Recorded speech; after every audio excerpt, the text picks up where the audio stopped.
Nous revoilà chez là pour cette première halte. Nous sommes au sommet de la montagne. Nous venons de croiser un troupeau de moutons.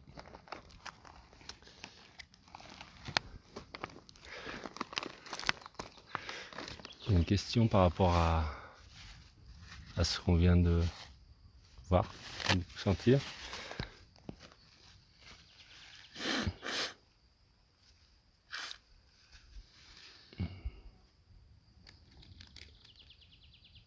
C'est quoi la vie?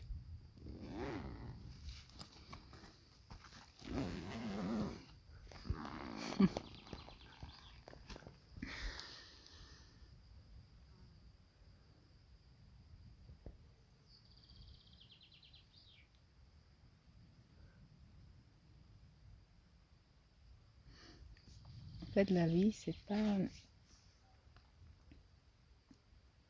quelque chose de conceptuel qu'on peut enfermer dans des mots.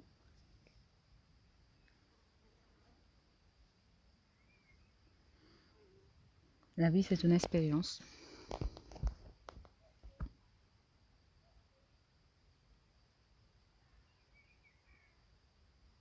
C'est un mouvement intérieur. C'est un état d'être.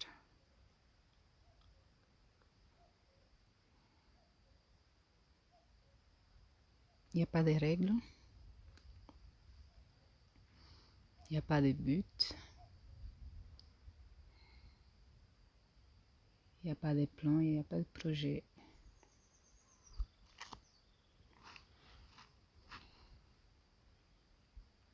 C'est une expérience de l'intérieur vers l'extérieur.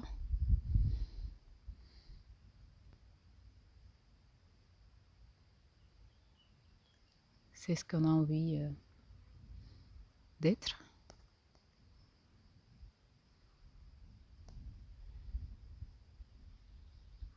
C'est l'expérience qu'on a envie d'être, je dirais. Et si la vie c'était le troupeau de moutons qu'on vient de voir? C'est une expression de la vie. C'est la vie qui s'exprime à travers un troupeau de moutons. Qu'est-ce que tu ressentirais? Quelle serait ton expérimentation que tu viens de vivre par rapport au contact que tu as essayé d'avoir avec ces moutons et au mouvement du troupeau et au mouvement de la vie?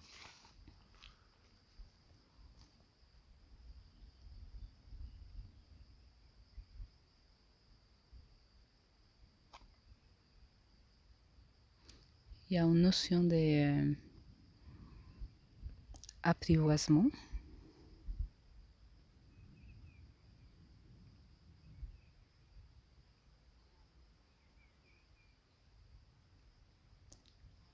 En fait, quand tu essaies de rapprocher les troupeaux de moutons avec l'intention de rapprocher les troupeaux de moutons, c'est plus difficile d'arriver à les rapprocher.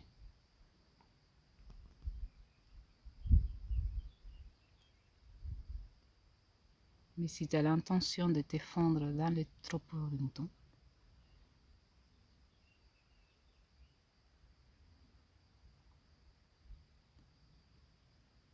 c'est comme si tu devenais eux et c'était plus facile de les attendre.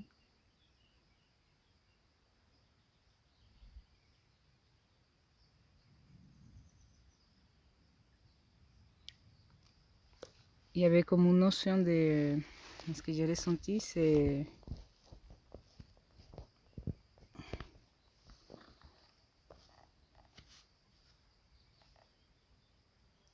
Il y a comme une notion de se rendre accessible, en fait. Et donc, on va dire que la vie, le mouton, c'était la vie. Et que plus on se rend accessible, plus on se laisse attendre, on va dire. Plus la vie nous accueille, plus c'est simple. Est-ce que tu parlerais d'alignement?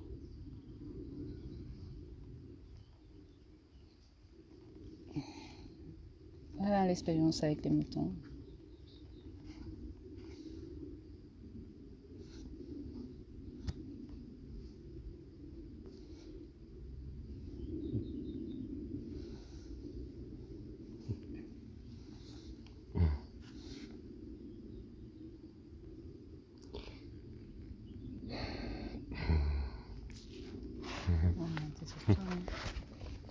Et où est-ce que tu as ressenti cet alignement quand tu t'es approché des moutons? Comment tu l'as ressenti dans ton corps? Ce que j'ai ressenti dans mon corps, en fait, c'est... En fait, j'ai observé quand toi, tu t'es rapproché. Et j'ai observé ton champ vibratoire. Du moment que ton champ vibratoire rapprochait leur champ, ils s'éloignaient.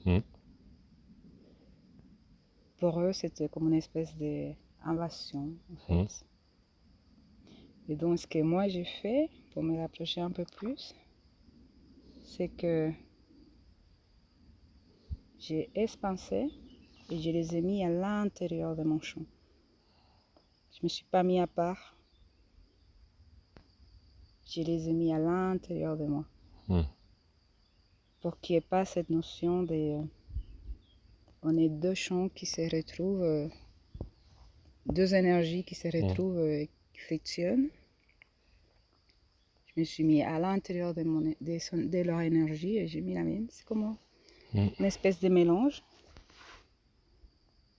Et à un moment donné, j'avais même la sensation que j'étais un mouton, en fait. J'aurais pu aller... j'aurais pu me rapprocher un peu plus et être au milieu. Et quel lien tu fais avec cette connexion, enfin, et avec la connexion avec nos semblables, les autres êtres humains sur cette planète? C'est que quand on se prend par quelque chose d'individuel, c'est comme si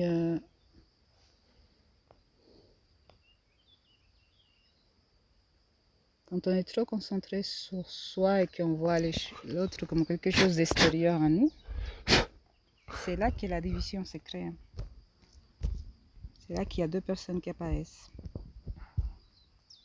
Et quand tu comprends que celui qui est en face de toi est seulement une expression de la même chose, mais autrement, il n'y a plus de différence en fait. Il n'y a plus de distance, il n'y a plus de séparation. C'est là que revient la notion de dualité pour toi? Ouais. C'est là qu'il vient la notion de... On observe avec nos sens physiques, on observe avec des yeux et on pense que ce qu'on observe, c'est à l'extérieur de nous. Alors que si on peut le voir, c'est parce que c'est à l'intérieur de nous. C'est pour ça qu'on peut l'identifier, les traduire, parce que ça existe déjà à l'intérieur de nous. C'est une façon de l'expliquer, mais c'est très... c'est subtil, c'est quelque chose qui est ressenti. Alors là, j'ai tiré sur un bâton dans l'herbe et je sais pas ce qui s'est passé. Des milliers de fourmis sont sorties. Il y en a qui me piquent là d'ailleurs, c'est assez rigolo. C'est impressionnant de voir ce fourmillement. Quel lien tu fais entre les fourmis et les moutons?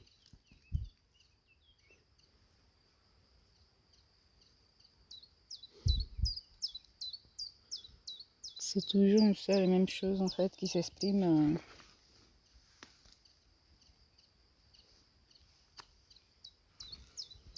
de différentes façons. Mais il y a de l'harmonie là-dedans. C'est pas une expression... pas juste une expression... C'est beaucoup plus profond que ça. L'harmonie pour toi, elle est vibratoire, elle est à quel niveau?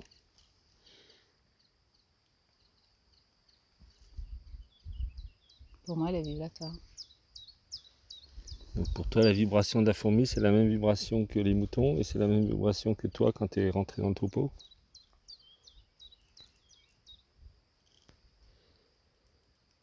C'est la vibration de la vie exprimée en une fourmi la vie qui s'exprime en une fourmi, la vie qui s'exprime dans un mouton. En fait, cette question, ça me fait penser à la notion de l'amour aussi.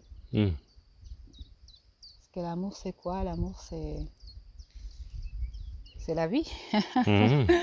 Donc c'est toujours la vie, c'est toujours l'amour qui s'exprime par la joie, qui s'exprime par un épanouissement, par une fourmi, par un mouton. Ce sont seuls la même énergie qui s'exprime, qui est tellement... En fait, ce qui me vient, c'est que la joie de cette énergie vient, l'expansion de cette énergie, elle vient de ces diverses manifestations. C'est comme si c'était son kiff, en fait, à dire, de découvrir de combien de façons l'amour, la joie ou la vie peut s'exprimer. Combien de formes je peux prendre? Je peux prendre la forme de note musicale aussi. Je peux prendre la forme d'un son, d'une mouche. C'est de combien de manières je peux m'exprimer? Avec un air un peu enfantin de découverte. Et pour toi, à partir de quand l'être humain il se déconnecte de cette vibration? À partir du moment qu'on commence à écouter plus les autres que soi-même. À partir du moment qu'on porte son regard vers l'extérieur sans ressentir l'intérieur. Merci Sheila.